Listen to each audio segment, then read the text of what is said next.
With the recent introduction of female pedestrian crossing lights in Melbourne's CBD, the great debate over political correctness continues. Are we being too socially sensitive? Is this a case of extreme feminism? See, these are the questions that have caused a divide of opinion within our society. But amongst all the noise, are we forgetting to see what's really important? The burning question is, are the new crossing lights moving us further and further away from achieving gender equality?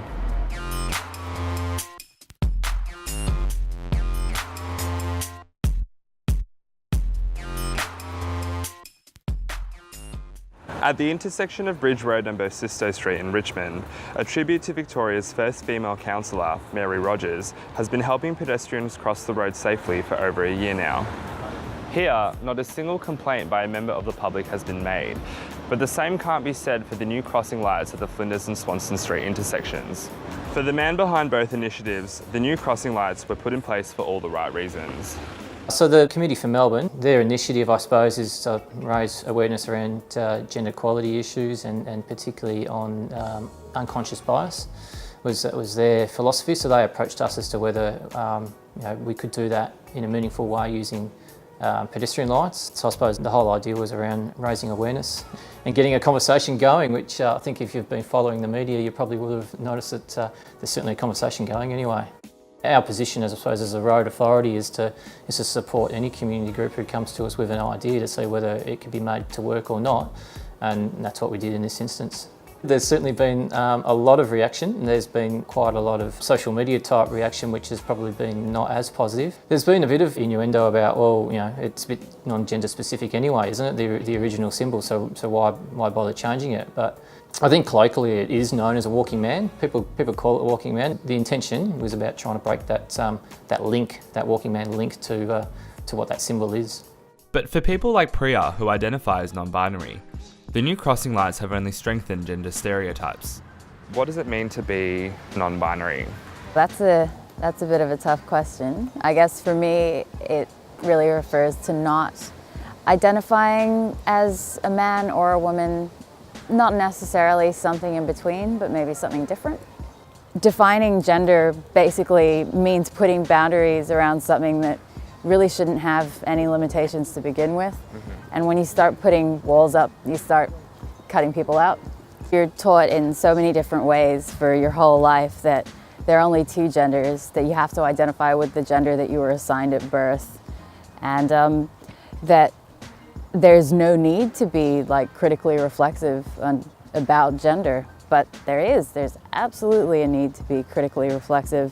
It's a constant learning process, and it is iterative, and people are going to make mistakes, and that's totally understandable, and that's normal for people to not immediately understand.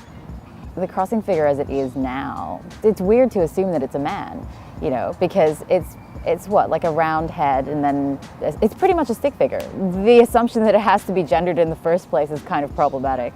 It kind of positions gender as this monolithic thing. It had good intentions, but for a very specific group of people, and that would be like cisgendered women. But it also cuts out a whole lot of different intersecting identities that are quite important, and also different gender identities. It's just another symbol that's just like the bathroom sign that non-binary identities aren't recognized. Maybe there needs to be a change in the symbol, but only if it changes to a different symbol that represents everyone, as opposed to having a different symbol for each group. Because, once again, just thinking about designating a particular symbol for a particular gender is something that is inevitably going to erase someone. Much like Priya, Dr. Lauren Rosewarne from Melbourne University doesn't believe that the new crossing lights achieved what they were meant to. To determine success, you need to have some things to measure it against. So firstly, if it were me, I'd be saying, how many people were really affected psychologically or have their gender biases confirmed by traffic lights? I would say probably none. So therefore, does this correct a problem that the old traffic lights were creating? I would say no. I think it's a nice gesture, but whether it actually does anything for gender equality, I'm not convinced. I'm not sure, for example, that I were someone who perceived the old lights as male. So I think therefore then saying these ones are female means am I now reminded every other traffic light in Melbourne is male? So I'm not sure that I attached a gender to the original lights in the first place. Our society today is very much thinking about binary gender and thinking about what it means to be male and female. That's why you've seen both support for these lights but also a backlash against them. The backlash against them is, how did being a woman become represented by a dress? I think it perpetuates the notion that inanimate objects get gendered. This is fitting into the bathroom debate and a whole lot of other debates. If we're trying to move away from the idea of binary toilets, we can't then introduce as a new thing in 2017 binary traffic lights. I think it's a step backwards in that regard. It's a little ironic that something designed to promote gender equality has been criticised for excluding a minority, but maybe sparking the discussion is a step in the right direction. For now, all we can really do is learn to adjust to the new lights, at least for the next 12 months until the trial is over.